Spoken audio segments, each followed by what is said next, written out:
السلام عليكم ورحمة الله تعالى وبركاته، أهلا وسهلا بكم في حلقة جديدة من حلقات برانيش. أنا معاكم أحمد رضا، مهندس معماري مكتب كورنر. وفي حلقة النهاردة سريعا هنتكلم ونعلق على الصورة اللي قدام حضراتكم دي. الصورة دي فيها جزء غلط وجزء صح. الصورة دي بمنتهى البساطة بتتكلم على فكرة توزيع السبوتات عندي في الفراغ.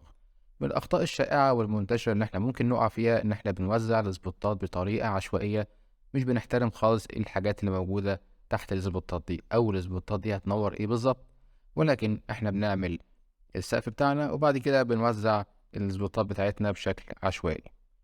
وده من الأخطاء المتكررة في كذا حاجة تانية، يعني هي مسمعة في كذا حاجة تانية، وهي فكرة العشوائية.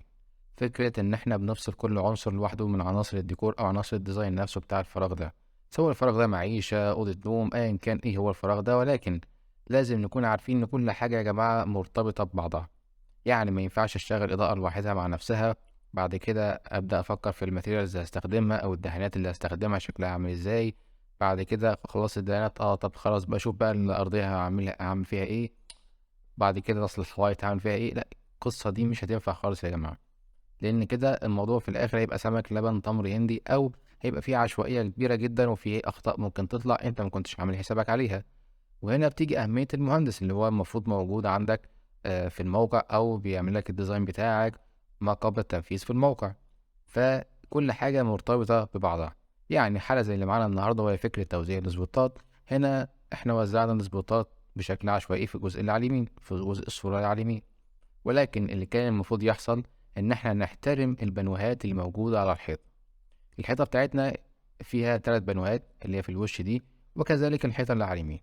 فبالتالي المفروض أنا البانوهات دي أحط جواها حاجات عاوز أبرزها، سواء تابلوهات أو منظر أو ورق حائط أو أيا كان الحاجة اللي أنا هحطها في التابلوهات دي. فبالتالي المفروض السبوتات هي اللي تركز على الجزء بتاع البانو ده، ما تبقاش الموضوع بشكل عشوائي زي الجزء اللي على اليمين. فنيجي نبص على الحيطة بتاعتنا، هنلاقي فيها بانو على اليمين. البانو ده مساحته صغيرة شوية فممكن يتسع إن هو يتحط فيه سبوت واحد. بعد كده عندنا في النص فيه بانو كبير شوية، المساحة بتاعته تتسع إن هو يتحط فيه سبوتين أو 3 على حسب الحاجة اللي احنا هنبرزها أو هنظهرها جوه البانو ده.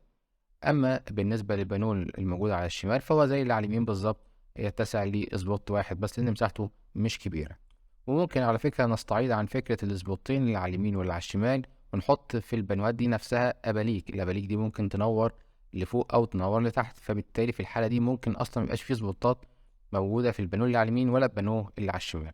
ده أفكار مختلفة ومتنوعة، ولكن الفكرة العامة في الحالة اللي قدامنا هنا إن ما يبقاش توزيع السبوتات بشكل عشوائي.